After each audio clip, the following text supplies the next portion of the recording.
Përshëndetje të nderuar miq, do të flasim për vendimin e gjykatës kushtetuese që u mor mbrëmjen e djeshme një vendim në fakt pa vendim sepse 8 anëtarët u ndanë 4-4, duke rrëzuar kërkesën e kryeministrit.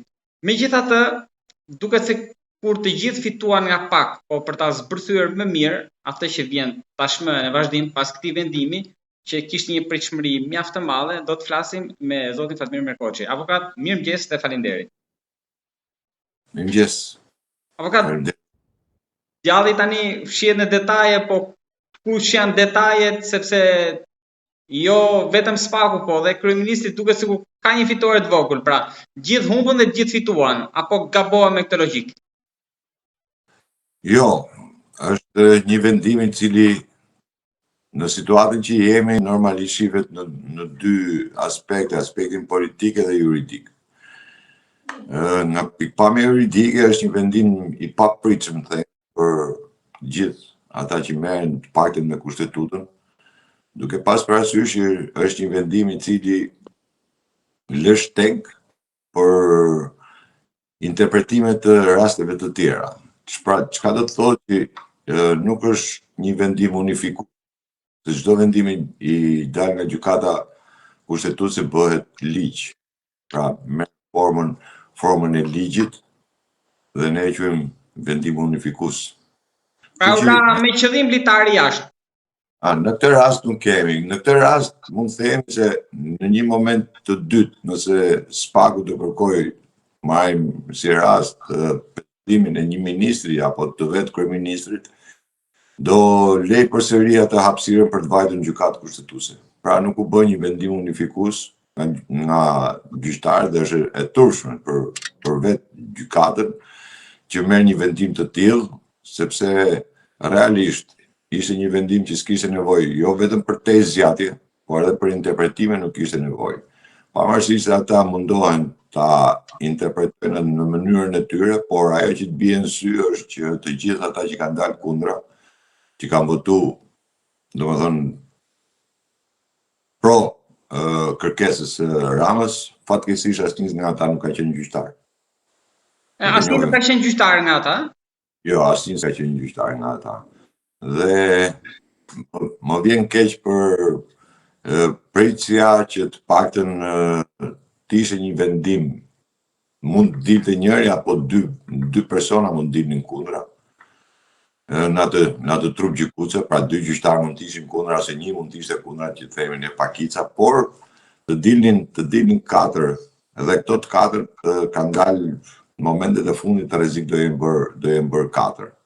Domethënë se në vendimin e pezullimit që quhesh, ai vendimi i parë i gjykatës ishte 5-3. Po 3 gjyqtarët ishin kundra, domethënë pezullimit, dhe të 5 që nuk ishin gjyqtarë dolën pro. Bën një precedent. Tashmë kemi rastin tjetër në vendimmarrje e cili le atë hapësirën për të interpretuar, domethënë një vendim të mundshëm tjetër të spakut.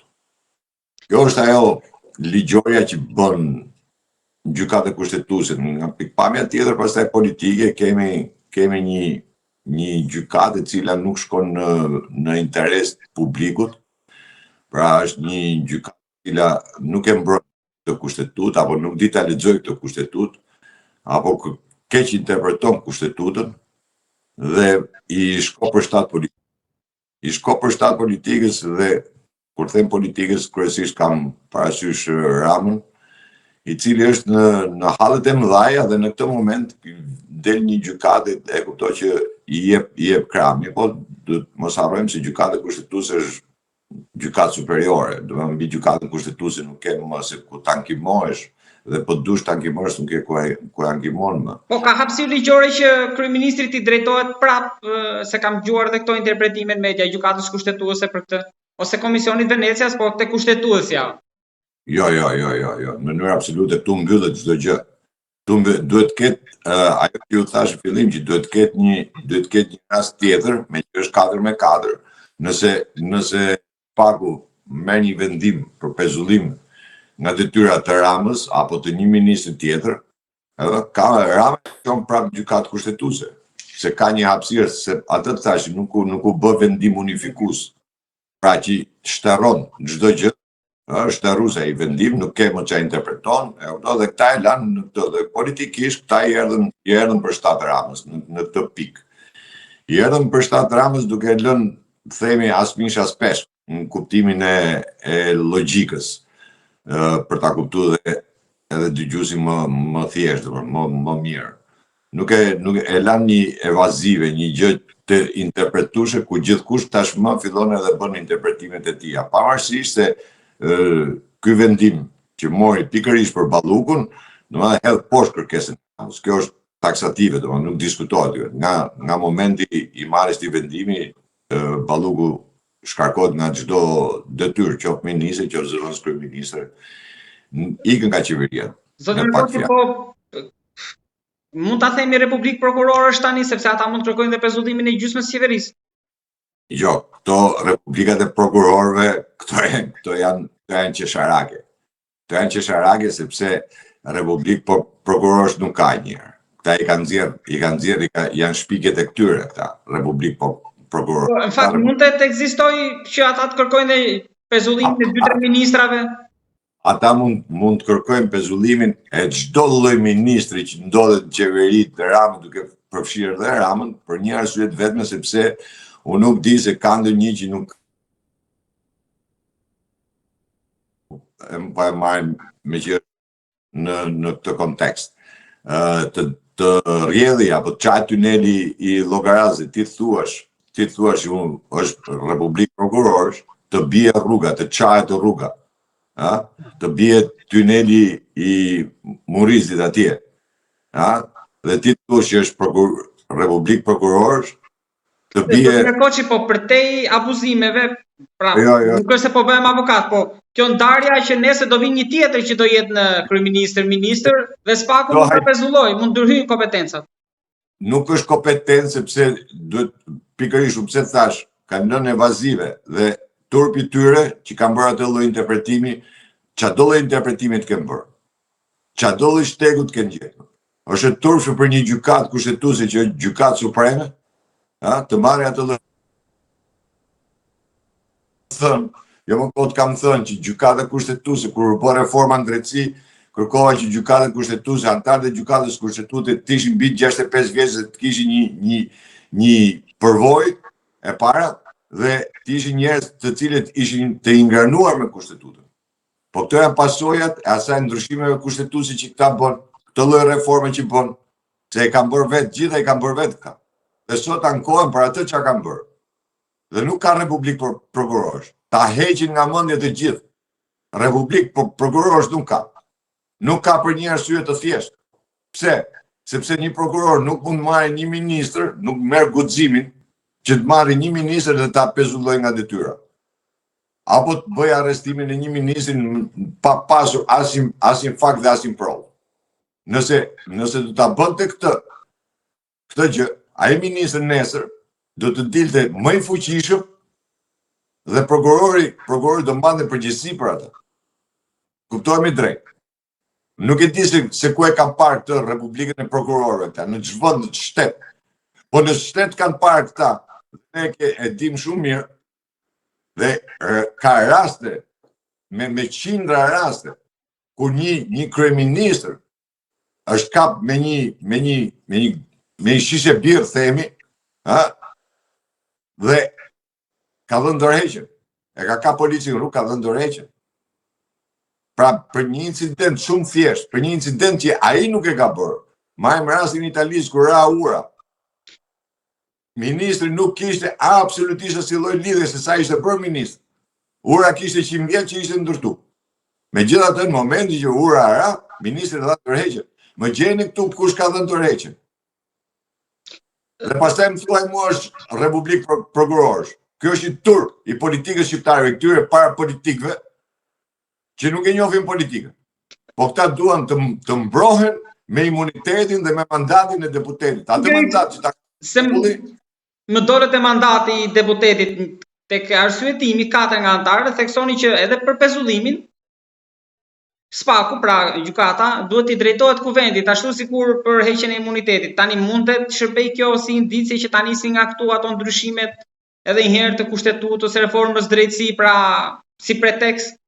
Jo, sepse pikërisht ky ishte themi idiotësia e gjykatës kushtetuese. Nuk ka lidhje mandati i deputetit me pezullimin që i bëri prokuroria. Prokuroria i bëri pezullim për akuzë dhe mandati i deputetit që të heqish imunitetin, se mandati se heq dot, por imunitetin e deputetit duhet i drejtohesh kuvendit.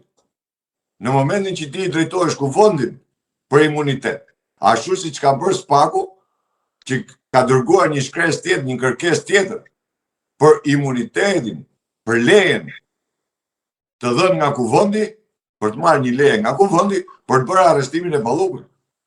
Janë dy gjëra komplet të kundërta. U mundua Rama ta fusi në një thes. Pra, edhe pezullimin, edhe lejen për kuvendi për arrestimin e Ballukut e furti në një thes. Dhe i qyti të dyja bashkë, që nuk kanë lidhje njëra me tjetër. Prandaj ngul këmbë tek ajo që them turp gjykatës kushtetuese. Sepse nesër kuvendi, Komisioni i Mandateve dhe Imunitetit është i detyruar të mlidhet dhe të marrë vendim. Por ky vendim që merr Komisioni i Mandatit nuk ka lidhje me vendimin që ka marrë gjykata. Gjykata ka marrë vendim vetëm për vendimin e gjykatës. Po megjithatë duhet ta pranojmë zoti Merkoçi që nëse do kishte fituar, pra do ishte votuar pro kërkesës së Ramës në kushtetuese, ndoshta nuk doja hiqi mandatin këtej. Pra do kishte një argument më shumë. Dgjoj. Mënyra se si e interpreton është pastaj bëhet si dush. Nuk po logjika juridike, sepse ka një problem, ka ligj, ka hapësirë dhe ligji nuk është taksativ. Vendimi i gjykatës kushtetuese është taksativ. Ligji nuk është taksativ. Ligji mund ta interpretosh, mund ta bësh si të duash. Brenda kornizës së ligjit mund të ketë interpretime të ndryshme. Edhe në gjykatë kur shkohet, neni vërtet thot nga 3 deri në 5 vjet. Po nuk është e thënë që ty duhet ta dënosh 5 vjet. Më kupto drejt. Pra ka interpretim. Por që të ngatarrosh një vendim, sepse aty është Rama ka ankimuar jo vendimin e Spakut. Rama ka ankimuar vendimin e GKK-s. Do me thënë, në gjykatë kushtetuese nuk ka vajt vendimi i Spakut. Në gjykatë kushtetuese ka vajt vendimi i gjykatës të krimit të organizuar dhe korrupsionit. Nuk ka vajt vendimi i Spakut, se vendimi i Spakut për vendimin për kërkesën e Spakut që pra, nuk ka kërkesë e Spakut. Ndërsa në kuvend ka vajt kërkesë e Spakut. Pra, nuk ka lidhje gjykata kushtetuese me kuvendin. Gjykata kushtetuese interpretoi dhe mori në shqyrtim vendimin e gjykatës të shkallës parë. Pra, nuk mori në shqyrtim vendimin se çfarë vendimi ka marrë prokuroria. Jo. Ishte vetëm vendimin e gjykatës. Ndërsa kuvendi merr në shqyrtim kërkesën e prokurorisë. Pra janë dy gjëra diametralisht kundër. Dhe këta u munduan ta fusin në një thes. Sikur është i njëjti gjë, nuk është e njëjta gjë. Dhe gjykata kushtetuese këtu gaboi. Në interpretimin e saj, po këtu jo se gabuar. Jo t'jeni bindur, ata nuk gabuar. Ishte me jurist konstitucionalist të cilët e njohin kushtetutën, të cilët dinë ta interpretojnë kushtetutën, të cilët shkojnë në kornizat e kushtetutës. Po këta janë gjyqtarë të cilët ju e shumë mirë se si u formua ajo gjykatë. U formu me miq, me Soros mrena, me çdo gjë. Pra ju po thoni që ata që e bën drejtësinë vajtën krye për dhënë vendimin brëm. Por zoti Merkoçi, tek ajo që nuk duket, tek pjesa që edhe që flitet në media që ka pas edhe presion ndërkombëtar për ta shpëtuar SPAK-un në këtë rast që mos ishte përballë një humbje në gjykatën kushtetuese. Pra, si është luajtur në mendoni që ka pas ndikim nga jashtë? Ndikimi më i madh ka qenë ndikimi i Ramës. Presioni që ka bërë Rama. Jo vetëm Rama, por edhe ministra e Ramës. Edhe ajo që nuk dia e dini apo jo, po do të dini një gjë që të pestë antarët e gjykatës kushtetuese, të cilët morën vendimin e pezullimit, të gjithë janë me dosjen SPAK, janë në hetim. Antarët e gjykatës kushtetuese? Të gjithë kanë marrë. Dgjoj, nuk mund marrë gjykata një vendim të tillë, është absurde. Është absurde. Tash, nëse dilkan këta persona tash as nuk kanë shkem ndonjëherë në derë gjykatës dhe këta mbrojnë kushtetutën. Është e turshëm. Po këtë tregoj nivelin e ulët që kemi ne në drejtësi. Niveli ulët dhe vazhdojmë akoma me atë partinë shtet. Pra vendos partia, kërko partia dhe gjykata duhet vendosi. Kjo është që ekziston në Shqipëri. Jo ajo Republika Prokurorëve. Por kur partia vendos, dhe këtë e tregun shumë mirë ata gjyqtarë, me atë vendim që morën. Pra ju thoni që vendosi partia me presion të Ramës, por tani si do luaj Rama, sa i thot jam 2-3 hapa para. Kush është skenari tani në vazhdim? Skenari Ramës në vazhdim është do presi që vendimi i gjykatës kushtetuese të botohet në fletore zyrtare, do thotë derisa të botohet në fletore zyrtare. Një e para, e dyta Rama mendon. Dhe ka shpresa më të mëdha, unë kam thënë Rama luan me mandatin me imunitetin e deputetit. Çka do të thotë që mendon se do të ketë 71 votat pro vetes, pra kundër SPAK-ut, kundër kërkesës SPAK-ut. Gjë që unë kam thënë edhe prapë them, Rama vërtet ka 83 mandate, por Rama nuk i ka 71 vota në parlament për të mbrojtur Belinda Ballukun. Pra ju thoni që të heqim ata deputetët e Firit me pakta dhe... Jo, nuk heq asnjë, unë po them vetëm kaq, nuk guxojnë ata ta bëjnë, nuk do guxojnë ata ta bëjnë këtë vendim. E para që është votimi i hapur. Dhe vota atyre duket. Se në heqjen e imunitetit bëhet votimi i hapur, nuk bëhet votimi i fshehtë. Kështu që të gjithë janë të deklaruar në vendimin e tyre. Kështu që nuk besoj se ata do të marrin këtë lloj guximi për ta bërë. Atëherë do kemi precedent këtu për herë të parë. Atë që se patëm kushtetuese do ta kemi këtu që nuk do lejohet autorizimi. Pas, nuk do ta bëjnë dot. Nuk do ta bëjnë dot. Jeni të bindur, nuk e bëjnë dot ata. Nuk kanë aq forcë ata për ta bërë. Ata vërtet për bindën partisë, por kur vi punat e dëgjoj. Precedenti është ke aprovimin e kushtetutës, kur ndryshon kushtetutën. Mos harroni, ka qenë me 140 vota. Ha? Apo jo? Po atëherë ishin edhe 2 ambasadorë, kishim edhe presionin e madh. Mos harroni 110 deputet kanë qenë sallë për... Erdhën edhe me pranga. Me pranga kanë shku aty. Edhe me pranga kanë shku dhe ata për turpin e tyre pranuan edhe atë me pranga të votote. Por kam si precedent. Kishte 110 deputet në sallë dhe për bordin e paqes dhe 110 ngretën kartonin për të mbruar Ramën me një ligj nominal. Pra opozita që e shar Ramën nga mjesi deri në darkë, që kërkon ta heqë Ramën. Po që të nesërme ati votimi doli për të protestuar, për të kërkuar largimin e tij. Po pra, dhe që kërkon çdo moment kërkon ta shu, çuditërisht në atë sallë me 110 vet. Brenda të 110-t votuan pro ligjit Rama, themi. I dhan imunitet Ramës. Kështu që ta deputet, se këta nuk janë politikanë, kuptojmë drejt. Ta janë del pa marrë që janë futur aty mrena. I ka fut partia. Po mirë, ka dhe vendim partie. Me vendim partie.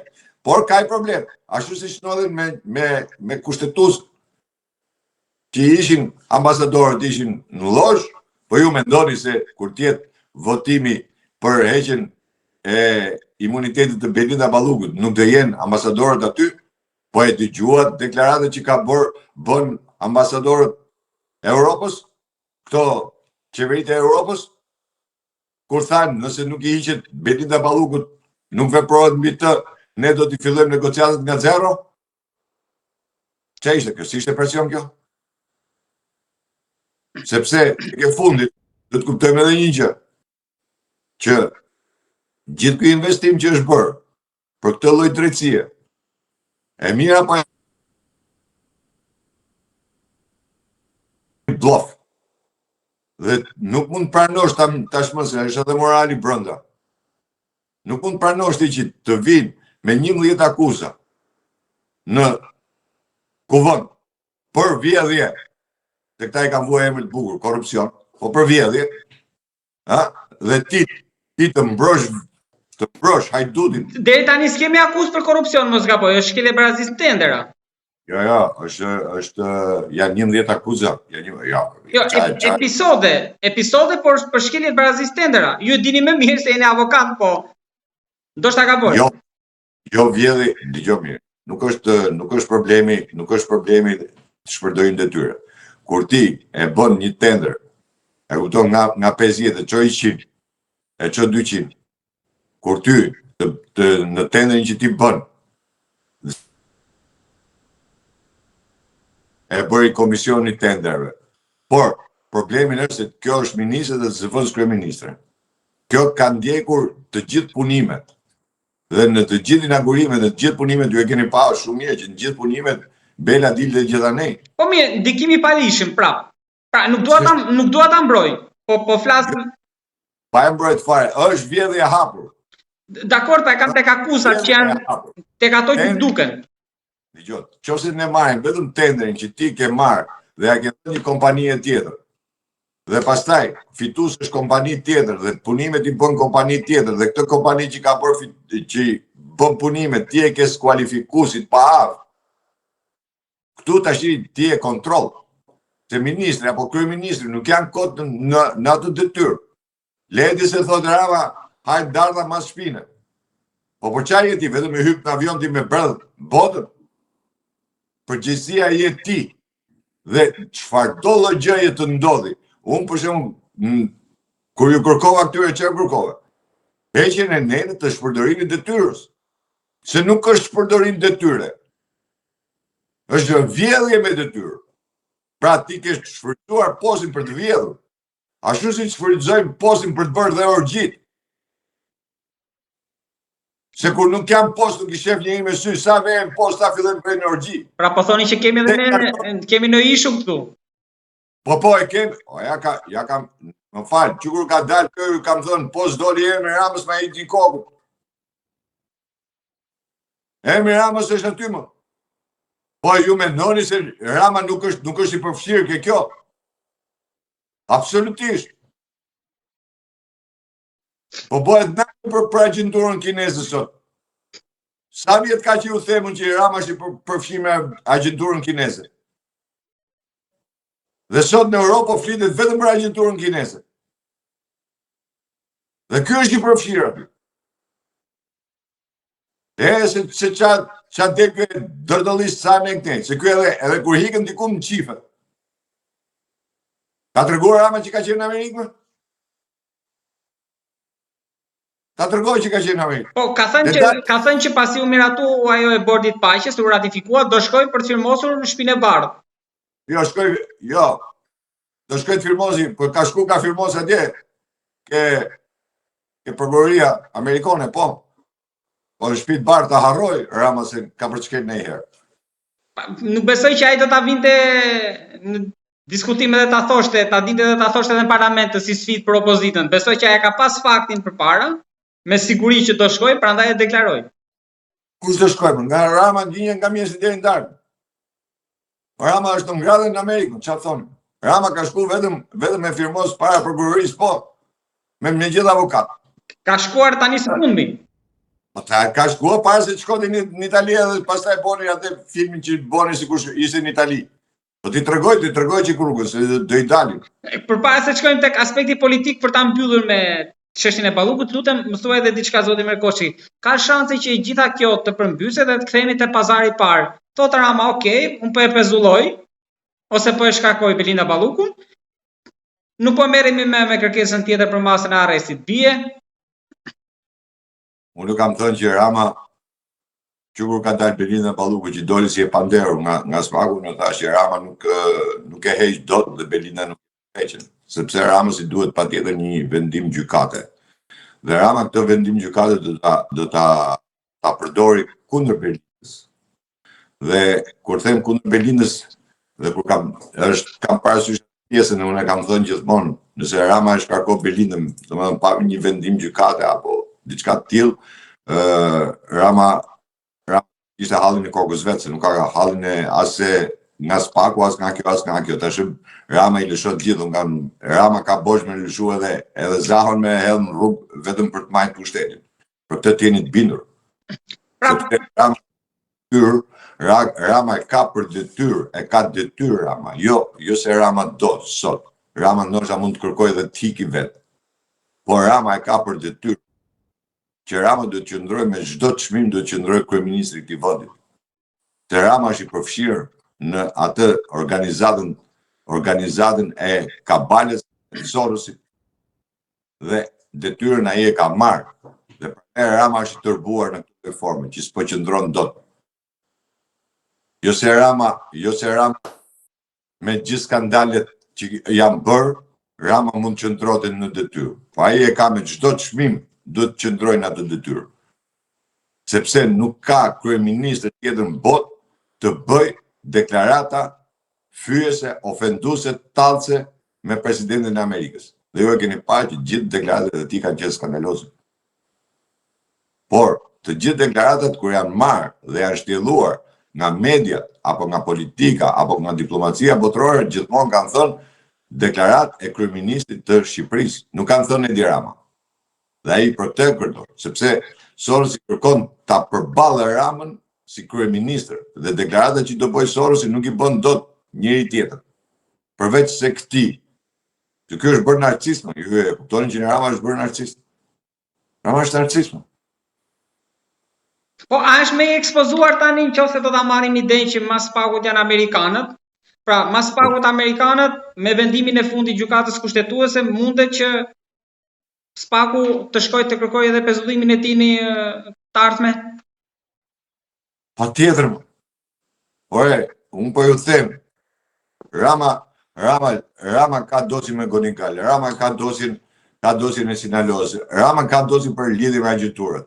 Rama ka shitur interesat kombëtare e para dhe ka prek sigurinë e Amerikës. Rama do përgjigjet, nuk ka ku shkon. Ai është duke u mbajtur me thonjë, po do përgjigjet. A përgjigjet sot apo nesër, këtë nuk e di. Po që Rama do përgjigjet dhe ka prej biletën. Rama në fund të vitit i ka mbyll letrat. Në fund të vitit Rama i ka mbyll letrat. Sepse i ishte deklaratë ishte skandaloze. Ishte FMN-ja. Raporti FMN-s, e kam deklaruar, është mos i raporti 96-s, që është bërë Shqipërisë. Tërheqja e Kushnerit me shkrim. Të Kushnerit tërheq me shkrim për Sazanin. Pra Rama i ka mbyll gjërat. Rama kur kërkoi që bëri ligjin, që futi emrin e vet dhe bëri ligj nominal, e bëri pikërisht për të pasur një mandat tjetër më të fortë se sa mandati i deputetit dhe i kryeministit, për të treguar që unë jam ke bordi paqë, jam ndërkombëtari, jam këtu. Zoti Merkoçi, po kush e ka mendjen tek ne me gjithë ato gjëra që po ndodhin BE në Shtetet Bashkuara të Amerikës? Dgjoj, çado që të ndodhin në BE apo në Amerikë, mos mendoni se Amerika funksionon kështu siç e mendojmë ne, ose siç kemi dëshirë ne. Atje ka një sektor të veçantë i cili merr Ballkanin apo me. Po pse ju thoni që ne nuk e bëjmë? Po mirë, atëherë unë bëj pyetjen më thjesht akoma. Po pse Amerika ose Trumpi bëri atë ligjin 90 ditor për Ballkanin. Ku e gjeti kohën? Pra, mos haro, ose ku e gjen kohën që merret me Serbinë edhe me Kosovën? Se ka hallet mëdha tjera. Ja që Ballkani është një pikë nyje. Ballkani duhet dini një gjë, Ballkani është ajo nyja gordiane, ashtu siç është nyja gordiane sot. Siç është Irani, që është nyja gordiane. Pra Trump do jek kohë që ti bjerë dhe kësaj nyje. Jo më ai ka stafin, se nuk është Trumpi vetë. Atë që kam thënë, nëse Rama nuk ikën në Amerikë, aty është një suzi që është bariera më e madhe që Rama se kalon dot. Shefja e kabinetit. Nuk merret Trumpi, se atje nuk funksionon kështu politika. Që merret kryetari apo presidenti merret me të gjitha. Po sigur ka fut një mik të fortë andej, thonë që është Netanyahu. Po është edhe Suzi. Suzi është sekretari i përgjithshëm. Suzi nuk e kalon njeri. Harrojnë. Se nuk u bëri Ramës ftesë siç u bë Vjosa Osmani. E pak po nuk vajta, zgjodha vajzën me lejen e babait. Po Dado vajzës ky, ha? E caktoj, Dado ishte më i rëndësishëm, se Ivanga kishte nevojë për Dado, se ishte kalamat 2 vjeç, se ja la këtij në dorë, aman maruj ti. Me turbin më të madh. I mora leje babës. A ka fyri më të madhe? Po ai jo Ivanga. Po vite Ivanga me gjithë babe, me gjithë kushuri, ai po ta kishte mundësinë vetëm ta shifte Trumpin. Kam thënë Rama vuan vetëm ta shofi Trumpin, jo dali në foto apo ta takoj, apo tulet tavolinë ai të firmosi me Trumpin. Siç e bëri me gjithë tjerë. Se mos na vinë në 2027 këtu për samitin e NATO-s. Po do vi, patjetër. Patjetër do. Po s'është Rama më. Pse ju kujtoni se Rama do rri? Ma kush e mendon që Rama do rri? Pastaj është problem tjetër. Sepse po t'ishte me që bëre tek samiti, se u zjatën pak. Tek samiti i NATO-s, kur Shqipëria u caktua vendi organizator, Trumpi ishte aty në tavolinë. Po si është e mundme që Trumpi nuk e takoi këtë fare, nuk komunikoi fare me kryeministrin që do bënte samitin e NATO-s 2027 dhe nuk e takoi fare. A e pati ju kryetarin sekretarin përgjithë të NATO-s i cili mlodhi vendit e Ballkanit e çoi ke Trumpi, gjoja ti prezantote dhe ju dha shenja këtij dhe ky hiku me vrap, u largua nga i grupim. Si? Politika nuk është të këto forme. Rama qysh në Berlin e hëngri. Takimi parë që ka qenë Trumpi prezent e hëngri. Ju e pat edhe kur u bë katedrali. Inaugurimin e katedralit, ku rritë Rama. Edhe i thanë, do rish tu e s'ke për të lëviz nga veni. Edhe s'lëviz nga veni. Rritë tavolin aty. Nuk është Rama. Në OKB ju, pa ta thonë që në OKB Rama nuk ikën, një muaj para ju kam thënë që Rama nuk ikën në OKB. Dhe Rama s'vajtë.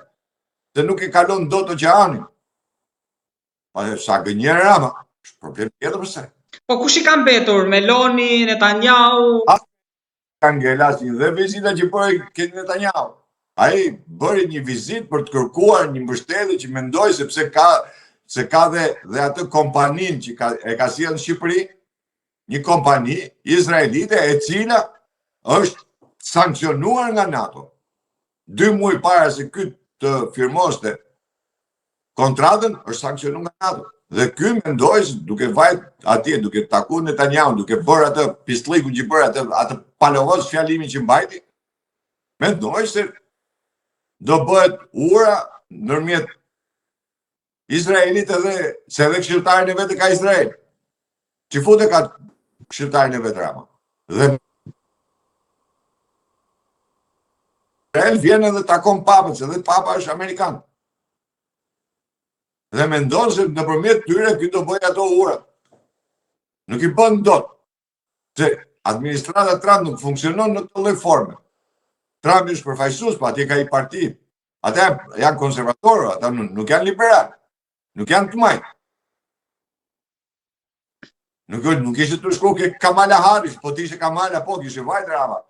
E kishe bërë Që qafi kishim, o si ndodhi do e pote. Shansi që nuk fitoj ajo. Ramës ju ka për edhe në Europë. Jo shqinë edhe në Europë nuk kam më. Melonin e keni pa më me Melonin Ramën? Absolutisht jo. Erdogani, turime, po. E pa ty se ku ishte ullë Elisa Spiropari në takimin që bëri me ministrët e jashtëm të Ballkanit tavolinës. I femër ishte ullë në fund tavolinës. Se dhe pozicioni ku ullë është tregon shumë. Si kemi mirë punët as me grekët tani? Po, jo, me grekët u mundu Elisa me i rregullu. Me grekët do t'u i falë detin ai. Pa e çështje mbyllur se nuk ka vajt në gjykatë akoma, kështu që nuk është se kemi falë gjë deri tani. I kërish pra të është duke bërë, po them, do me i falë detin. Pra, Rama jep çdo gjë për të ndetur në post. Por, tek e fundit, se jemi dhe na kanë futur edhe në NATO. Edhe duke qenë pjesë e NATO-s tash jepen ca hesape më ndryshe. Se jo se ne jemi vënd i NATO-s edhe ne kemi ushtrije, kemi politike, kemi ekonomi dhe në takome që na futët. Ashtu si çdo na fusin dhe MBE, kur ta fusin, kur ti mushet menja. Jo se ne në atë kooperativ duhet jemi. Se jemi kërkushi. Por do vi moment për politikat e tyre, për interesat e NATO-s dhe jo Bashkimit Evropian, po të NATO-s. Ne do jemi pjesë e Bashkimit Evropian. Nuk do jemi se ne plotësojmë kushte. Le pallavrat e këtyne. Se ne s'kemi asnjë kusht që plotësojmë për të qenë pjesë e asaj Europe. A keni dëgjuar ju Trumpi kur thotë që duhet të jeni pjesë e Bashkimit Evropian? Ç'lidhje ka Trumpi, po ta marrësh kështu me deklaruar se ne duhet të jemi pjesë e Bashkimit Evropian. Jo, është NATO. Është politika e NATO-s, është gjeopolitika në këtë mes. Dhe ti si vend i tillë brenda kësaj Europe duhet të jesh këtu thotë. Që mos vit marrja i kinezi, mos vit marrja ai rusi. Pra, ne na fusin vetëm për geopolitik, jo sepse ne jemi një vend që kemi politikën, kemi të fort ushtrina, kemi të fort ekonominë. Qa kemi ne të fort? Asgjë s'kemi të fort. Ne s'kemi fare, jo të fort, po s'kemi fare. Zoti Merkoçi, kam dhe diçka të fundit për ta mbyllur në bisedën e para fundit që ne kemi zhvilluar bashkë. Ju më thatë në 10 orë që Belinda Ballukun është një dorë që e mbron. Por në këtë momente, është akoma ajo dorë që e mbron apo nuk ka, domethënë gjithë e kanë lëshuar? Jo, e mbron, po. Mund të ndikojë tek ajo që do vendosë në parlament kjo dorë? Po. Po, do i bëhet presioni ta ketë Rama tashmë. Do ketë presioni më të madh do ketë Rama tashmë me vendimin që mori gjykata kushtetuese, presioni më të madh do ketë Rama. Dhe Rama pranoi ndikote dhe sulmonte gjykatën kushtetuese. Pranoi Rama ka dërgu ministra, ka dërgu para, gjitha e ka bërë. Pra ne bëri dhe lojën e rrogave të gjyqtarëve, qofse po atyre u arriti në mënyrë indirekte, po se dia a e plotson atë që ata kërkonin. Dakor, pra, po jo më kote bëri e lëshoi dorë në këtë lloj forme. Nuk e lëshoi. Bëri dhe kërcënimin me anë të Ulsi Manjës.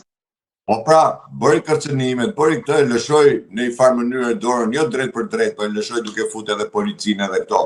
E bëri në këtë lloj forme, pra që unë nuk po ja u bëj juve, po ja u bëj në këtë formë. Është si puna asaj, unë s'po jap vendimin kundra, po ta lej pezu. Pra, po dal 4-4, po ty nuk po dal kundra. As pro, as kundra. Edhe Rama këtë po luan. Dhe Rama tashmë do luaj do lëshoj gjithë baterit, do t'i lëshoj në kuën. Dhe mos harroni se sa mbledhje ka bërë grupi, ka bërë Rama. Dhe sa kërcënime ka bërë brenda grupit. Brenda grupit vetë sa kërcënime ka bërë. Po e fundit i hiqet mandati apo shkarkohet nga detyra? Urdhëro? I hiqet mandati për t'i vendosur pikat mbi, i hiqet imuniteti, pra i jepet autorizimi SPAK-ut apo shkarkohet nga detyra? Kush nga këto dyja? Nga detyra është shkarkuar. Po, e pezulluar, okay. Po pra e shkarkuar, jo, pezulluar, vendimin e SPAK-ut kur thot pezullim nga detyra pra shkarkohet nga qeveria, Belinda Balluku ikën. Po, pra ju thoni që do ta shkarkoj tani. Jo, është e hikur, s'ka, është vendimi i gjykatës kushtetuese, mbaron ajo punë. Se pavarësisht se ka dalë 4-4, por një vendim kur del 4-4, atëherë do kemi zëvendës kryeministre dhe ministre të re. 3. Po. Ju do që le hypi, po s'dihet, mas e sjell prapë. Dhe pjesa tjetër është gjykata, kjo paku tashmë ka dërguar një kërkesë, por në kërkesën që ka dërguar nuk është më vetëm për tunelin e Llogaras. Janë edhe për lotet e Unazës. Kështu që është e pamundur, është e palogjikshme, e pamoralshme që ai kufën t'i mbaj ata në komision të mandateve. Unë jam dakord që në komision të mandateve të dalin 5-5, po këtu prap janë 5-5. Pra do kalojnë në seancë. Po s'm kishe vajt mendja te kjo që mund të ishin barazim dhe këtu. Edhe këtu barazim janë 5-5 janë. Dhe do kalojnë seancë se s'bën. Mund të shtyt ditët, por jo që t'i dalin në mbrojtje dhe ta përforcojë atë pjesën që Belinda Balluku të mos i hiqet imuniteti, ose të mos i jepet leja më mirë themi për Spakun për ta arrestuar. Zoti Merkoçi, unë falenderoj shumë për shpjegimet e drejtë për drejta, troç pa hezitim për këtë çështje, se ishte shumë edhe teknike, përveç asaj politike, po faleminderit që bëhet më thjesht për publikun, edhe në emër të tyre dhe unë falenderoj shumë. Faleminderit edhe juve.